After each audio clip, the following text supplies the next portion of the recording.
Welcome to the Focus on Why podcast. I'm Amy Rowlandson and I ask my guests one simple question. Why? Focusing on the importance of why, I share with you the relatable, uplifting and inspiring conversations I have with people from all walks of life. This podcast will encourage you to focus on your why to enable and empower you to achieve the success you desire. Have a purpose, have a plan, focus on why. Before we start, I would like to draw your attention to what I can offer you as a master coach. I can help you to focus on your why with clarity, uniting your passion with your purpose with a plan to create the life you truly desire. Book a free 20-minute coaching call right now via calendly.com/Amy Rowlandson/call, and we can take it from there. Today on Focus on Why, I am joined by Ned Shakir. Welcome.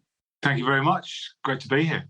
Well, you were highly recommended by Hayley Appleby-Burt, one of my past guests on the show. So it's always wonderful to have a recommendation.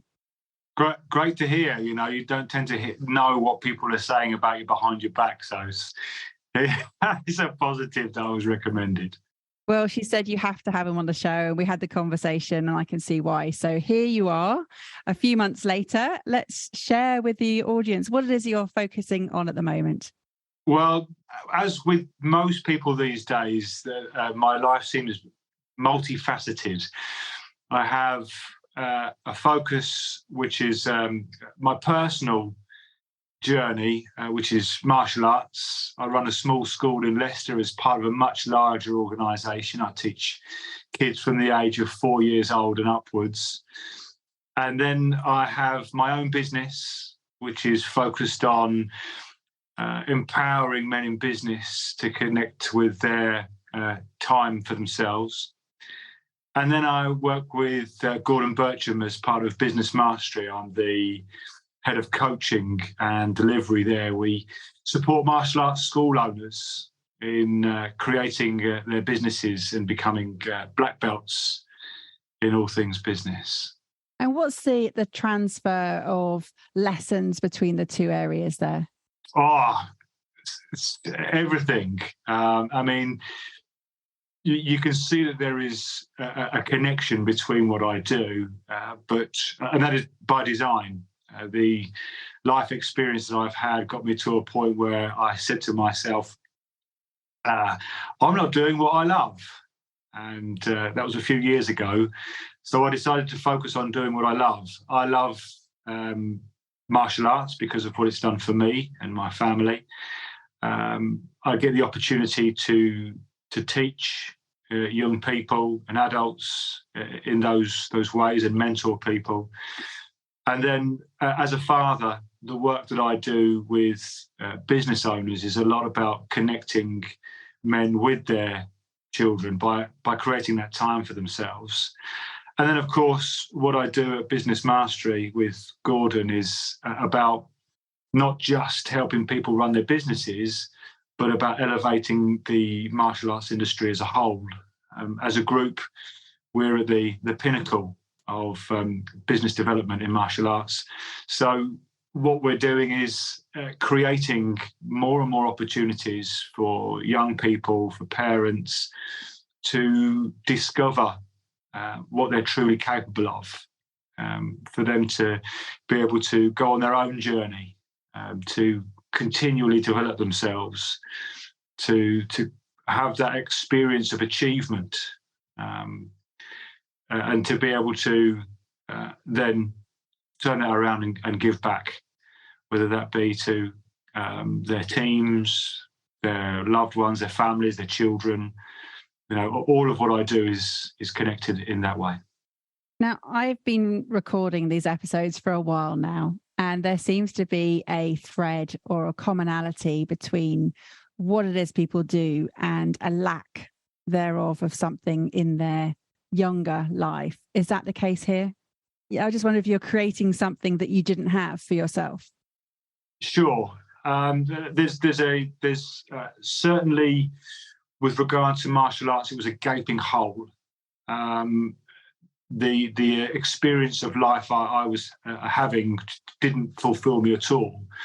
And with regard to my mission as a coach and connecting fathers with their children, yes, there was a huge gap for me in that there was very little in the way of connection with my father. So, the short answer is yes, and depending on which perspective you come from, I've focused on filling those gaps for myself. Absolutely. And what does that mean now? So how does that translate into what it is you're looking to achieve from a mission perspective and a purpose?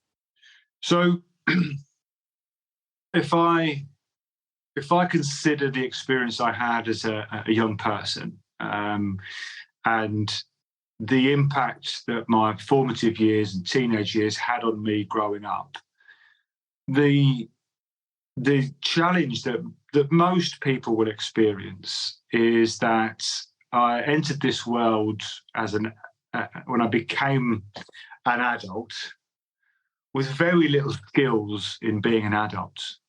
And I had to take whatever I'd picked up along the way into that life. What I came to realise was that whilst outwardly I can offer up a great deal of confidence, inwardly my own self-esteem and self-worth was not very high at all. And I understand today that that's a lot to do with my desire to get some approval from my father, which never came.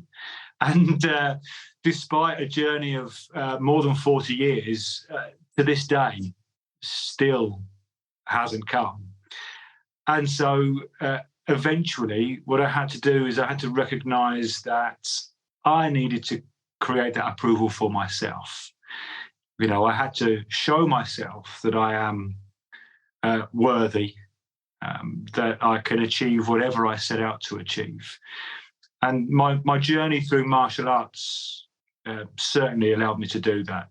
The first part was getting involved, achieving my black belt, becoming an instructor, and now, taking other people through gradings and competitions.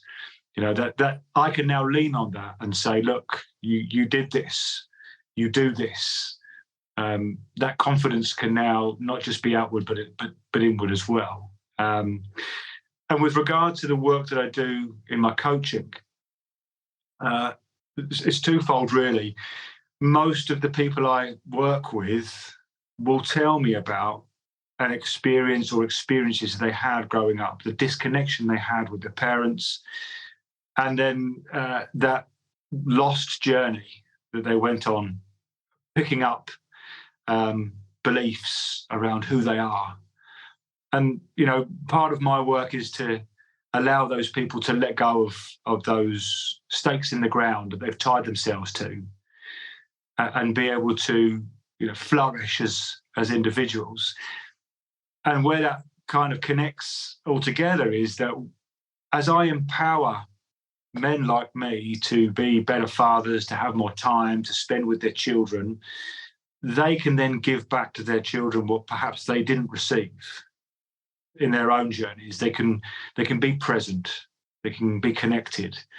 It's certainly really important for me to maintain that presence with my family, with my partner, with our kids, and to empower them to have the belief in themselves. And by the way, hands up, I am not a pro at being a dad.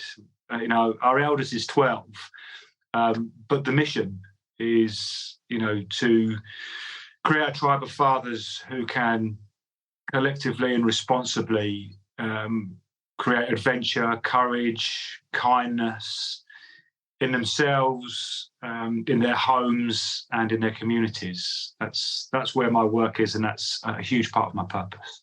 And those sort of three areas of creating adventure, courage, and kindness in themselves, would you say they're your core values, or the core values of the organisation that you've formed?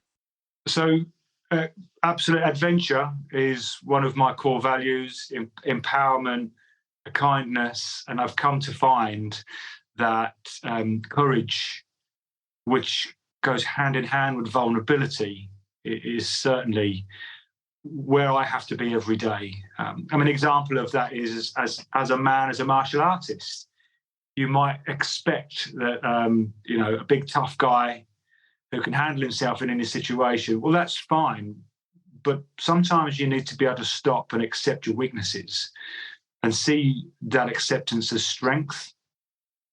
Because when you can step into that place of vulnerability and share that with the people who care about you the most or the people who need you the most, they then learn how to, be vulnerable, how to accept the weaknesses, be able to work on those weaknesses. And it's from that place that we find our courage. It's that place that we become courageous. And what I often say is that there's nobody ever in this world that's ever been courageous without, first being vulnerable. So we have to accept those situations, and instead of running away from them, walk towards them. So as a value, yes, courage, kindness, adventure, empowerment, that's what I'm about every day. And who's been your inspiration in terms of learning about the power of courage and vulnerability? That's a great question. So I've had experiences where people close to me have had to be extremely courageous. And putting it all together around how it fits in with me has been really connected to my mentors. So my eldest son, his mother had a terrible experience with chronic clinical depression. And I'll freely admit that the mistake that I made was I didn't ask for help. And while I'm sure anybody who's experienced anything like this will understand, I couldn't point the finger at any one of the challenges that we had as a couple or as a family and say that was the reason it fell apart. Certainly what I can say was it took a huge amount of courage for her to be able to get through that experience and become the person she is today. And I have a huge amount of respect for her, despite the fact that we split up, our family fell apart, it caused a huge amount of pain. I had to do the same thing. I had to accept that I didn't ask for help, that I wasn't prepared to be vulnerable in that place. And it was through that pain and through that the loss of everything that I'd worked for that I was challenged to ask myself, what do you think you're doing right and what do you think you're doing wrong? Everything that I built had been because I'd been told that was the thing to do, when actually it wasn't what I needed. It wasn't what she needed. So those life experiences have shown me that, asking for help, being vulnerable, accepting my weaknesses, working through them, focusing on kindness and gratitude are the route through that. And then the second part of that with regard to mentors has been, as you can imagine, my martial arts instructors have been there to challenge me. And if you're going to take yourself to that place of discomfort, which is earning your black belt, it means that you have to be pretty much criticised on a daily basis. Every time you go to train, your instructors will pick you up on the mistakes that you've made because they want to make you better. And it was in that equation that I realised that avoiding this this place of perfection, not necessarily avoiding perfection, but running away from criticism because I wanted to be the right person was actually counterproductive. Being able to accept someone's advice, tutelage, mentorship actually made me better. Made me better so that I continue to progress through the belts in martial arts and through my taekwondo, and achieve that black belt. And on that journey, I crossed paths with Gordon Bircham, who runs Business Mastery Success, and through his mentorship, his support of my journey, through his willingness to allow me to step into that space of coaching and to support him where he needed my support and vice versa,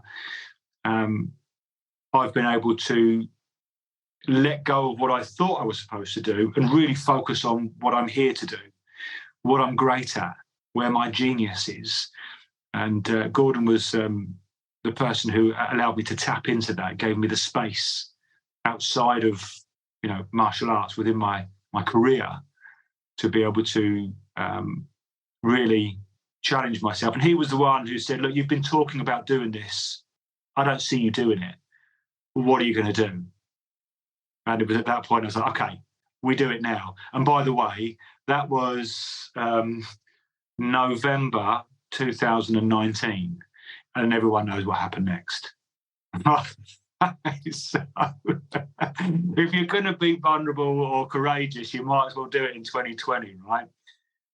And I'm interested, Ned, to find out, you mentioned that the being criticized on a daily basis makes you better, and it's an equation, and that you're running away from criticism in some essence to not a place of perfection, this place where you are able to focus on what you're here to do, what you're great at, and what your genius is. What would you call the space that you're aiming for? Oh, that's a great question. So what I recognise is that sometimes you can get caught up in a goal or a target. I believe that we have to have goals and targets. I believe in dreams. But when I say that, what I mean is aspiring to something great, do what you love. But at the same time, we have to be kind of disconnected to the result and live in the moment, because there is only now. The past is gone. There's nothing you can do about it, and we don't know what's going to happen. So what's actually happening right now? Am I doing what I love to do? Am I in a space where I am empowering people, have the opportunity to be kind every day? Is there an adventure for me today? And in that adventure, am I doing the things that I'm great at? And I can tell you now that I'm very grateful to be in that space. I teach martial arts, I practice martial arts, I coach people one-to-one, I coach people in group settings. I'm in an organisation which is developing an industry which has a product that is second to none in martial arts. It has such a huge impact on people of any age that I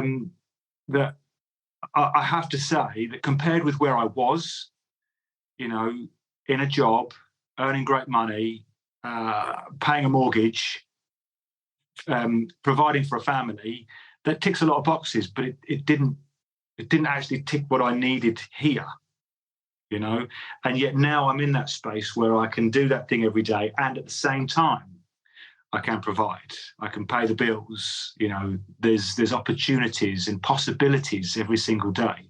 So that space is at any moment I can stop and ask myself, what do I have in abundance? And what I have is love and trust and possibilities and connection. These are the things that are really important to us as humans. We have to be part of something. Once we know, if anyone's ever looked at, for instance, Maslow's hierarchy of needs, your physiological needs, your safety needs, then you need to be loved. You've got to belong to something. And when you belong to something and you can achieve on a daily basis, you get that self-esteem, and then it's about that self-actualization, being able to turn it around and give it back to somebody else. I have that. And even though I'm nowhere near the goal, the dream, that big target, I don't have to hold on to that and say, oh, I haven't got that, so I'm not achieving, or I'm not in the place I want to be, because until I get that, I won't be happy. Well, it doesn't work that way. Happiness is about what we do today. It's about progress. If you're progressing, then you'll feel happy. And so long as I'm progressing towards something that's meaningful, the bigger goal, then every day is a good day for me. So that place is not a place of perfection. It's actually a place of the present. Yeah. Love that. I really do. And you talk about abundance and love and trust and connection, and we can add those to your values list if you choose. It's for me, purpose is something that you consciously build and create, and it sounds very much that you understand that, and that's what you're doing, but you're also very present to today. So with that in mind, how does purpose show up for you right now? So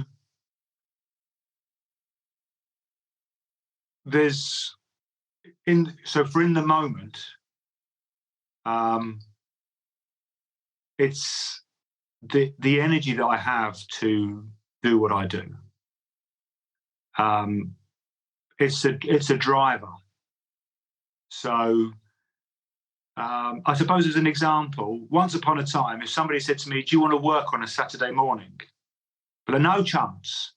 No, Saturdays, they're my day. I can do anything I like. Okay. And so I would have a lie-in, or recover from the night before, perhaps. Today, what I do is I get up early in the morning, and I'm out the door just after 8 o'clock to go and teach. And I'm excited because I get to go and see those young people. And while I'm in that space, I'm not thinking about anything else, just what's going on right there and then. And seeing their responses to me, and watching these young people grow, that energy that I get on the way to those classes, that drive to get up and go through my morning routine another time, so that I can be my best self, so that I can serve those people, so that I can get that feeling of meaning, that feeling of purpose. Does that make sense? Oh yeah, for sure. Share with us what your morning routine is, Ned. Okay. This has changed a few times. As a younger man, I used to do quite a bit more exercise, but today I simply serve myself. So in an ideal world, and there are generally at least 4 children in this house to contend with. So what I'll do is I get up early, and the first thing I'll do is I will have a glass of water. I'll then stretch. I'll do a small amount of exercise, merely to get the blood flowing, and I might practice a pattern which comes from Taekwondo. So that gets my mind going. I'll have my breakfast, which is usually just a small bowl of cereal. I like granola and yogurt with a bit of fruit in it. It's kind of like pudding, but it just about passes as breakfast.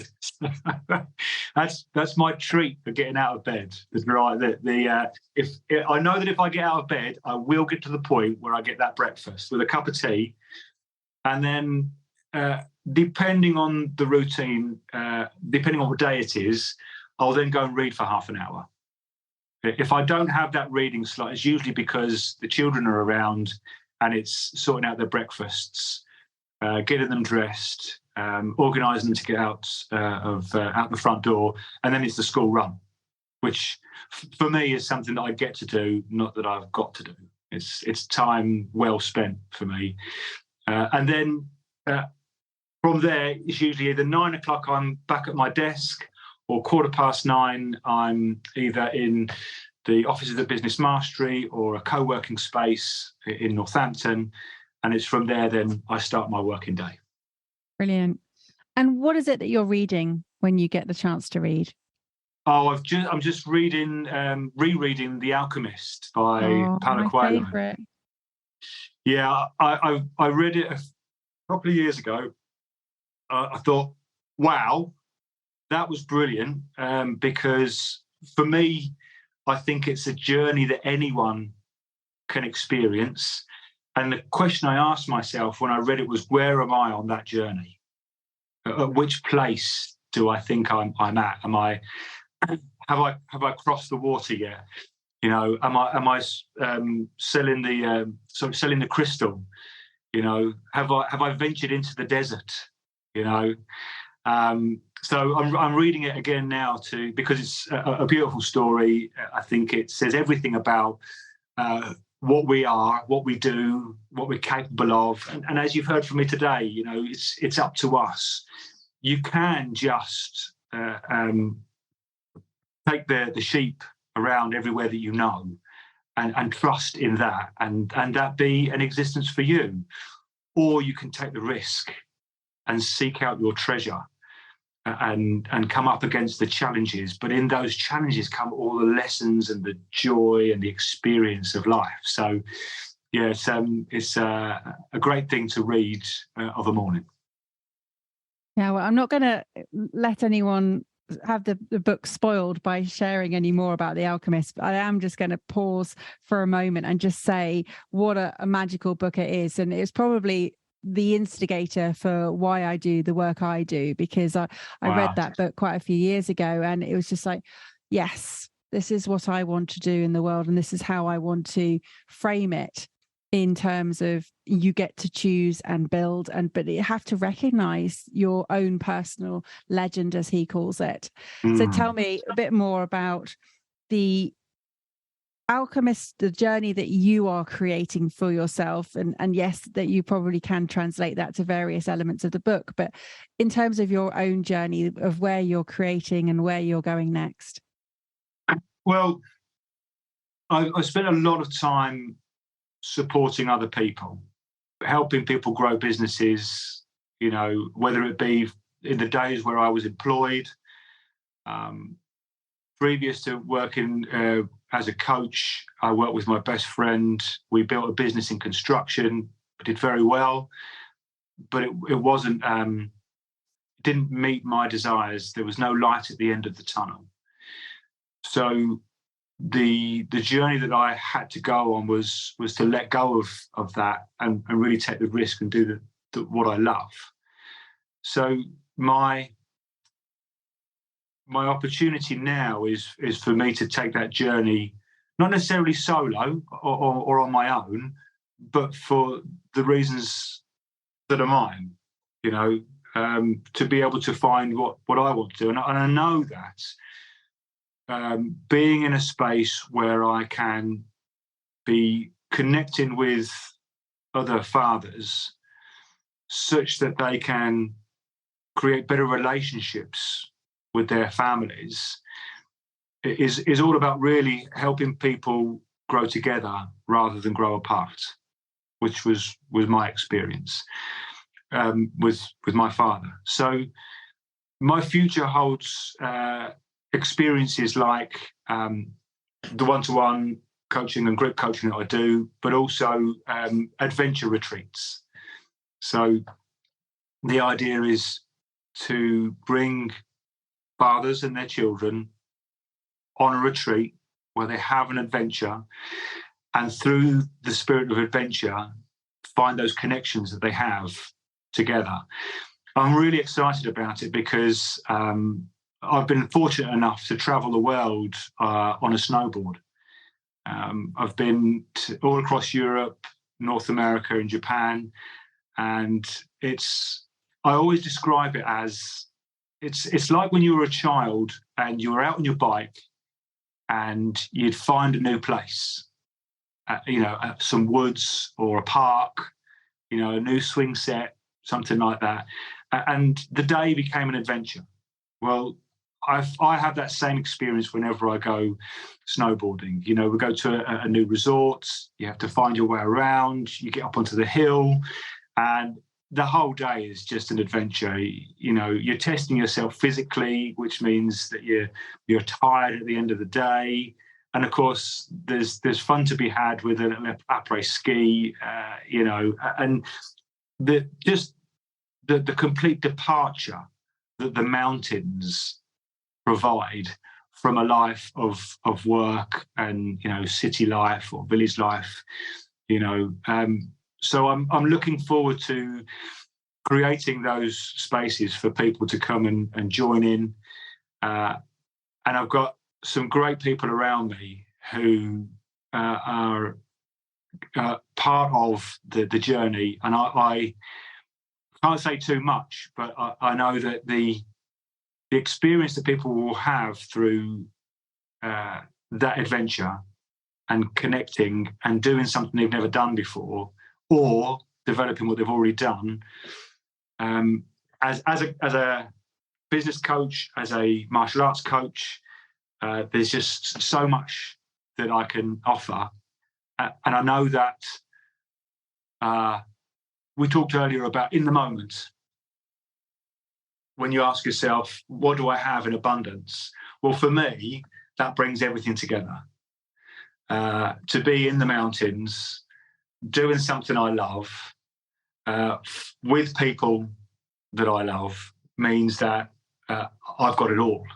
And that for me is what abundance and being rich is all about. And the metaphor also that you're sharing about the snowboard up the mountain, being able to carve your own path literally down the mountain and making your own way. I love that. And it is that spirit of adventure, that growing together.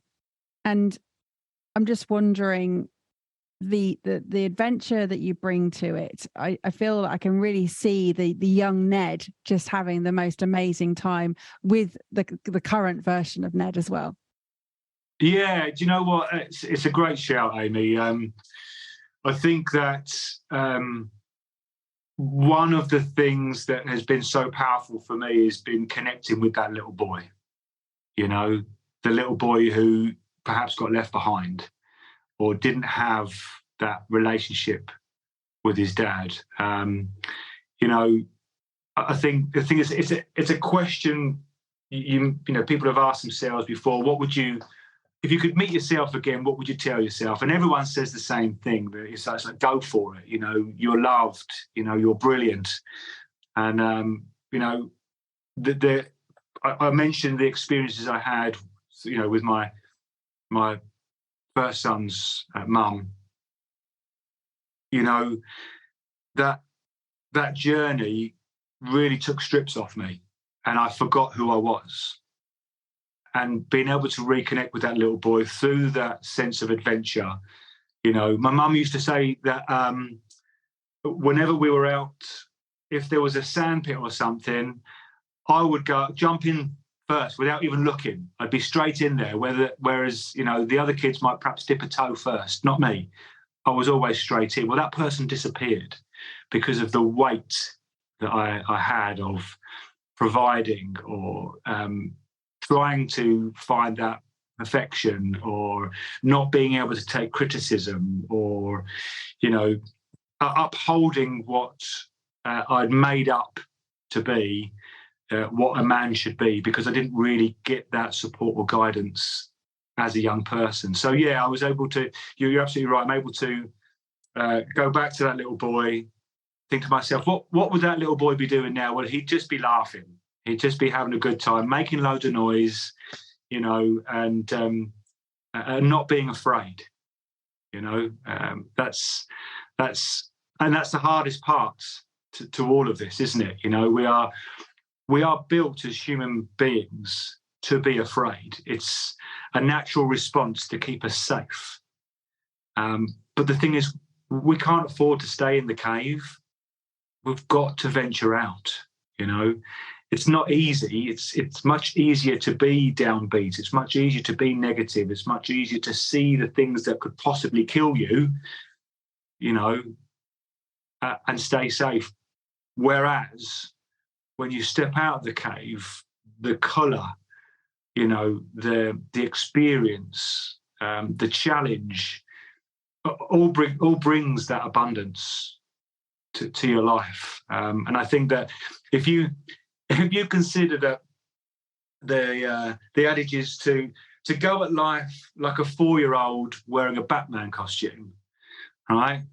That's what we should be doing. And why did we stop doing that? Well, because of the weight of life and the misdirection or lack of guidance. And that's why I teach, I coach, I mentor, so that I can share that with as many people as possible. And that's a perfect opportunity for you to share how people could get in contact with you. So share with the audience, what's the best way for them to reach out, Ned? Well, if you go onto socials, there is only one Ned Shakir.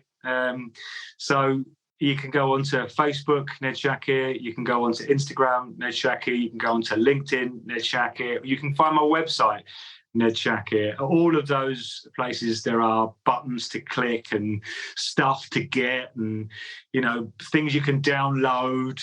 But possibly the best thing I could offer to anybody, and I do this whenever I can, is that you can, through my website, you can click a link, you can book a free call with me.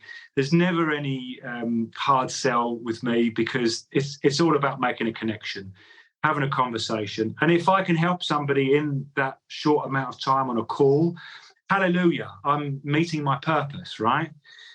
However, if that person also wants to spend more time with me, then there's an opportunity for us to work together. Then that's great. If not, they can follow me on socials, see what I get up to, and who knows, our paths might cross again in the future. That's just the way I tend to play it. Yeah, mostly up the top of a mountain for sure. 100%. Give me it. If given the opportunity, I'm gone. Love it. Me too. I'm a big fan of the mountains. So it's been an absolute pleasure speaking with you, Ned. Thank you so much for sharing your focus on why. Really, really enjoyed our conversation. Do you have some final words, please, for the listener? Oh, Amy. I suppose if I consider what we've been talking about, the work that I do and what you're doing, Amy, is quite simply put, all of us can take a moment to ask ourselves, what would we love to create? And, take that time to dream, take that time to really connect with the things that you truly love. And when you feel that sense of excitement about something, when you feel that thing inside that makes you feel like a child again, well, there's a connection there, and there's a reason for that.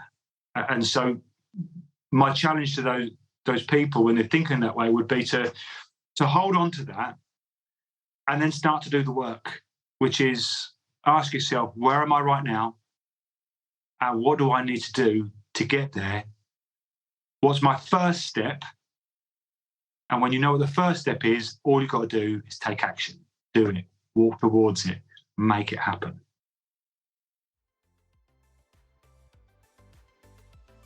How has this conversation had an impact on you? What value have you received from tuning in? What are your reflections with actions? Please take a moment to leave me an Apple Podcast or Spotify review sharing how Focus on Why has made a difference to you today. Remember, the conversation doesn't end here. To keep it going, simply connect with me on LinkedIn, Instagram, Facebook or Twitter, or join the Focus on Why Facebook group. All the links are in the show notes. Have a purpose, have a plan, focus on why.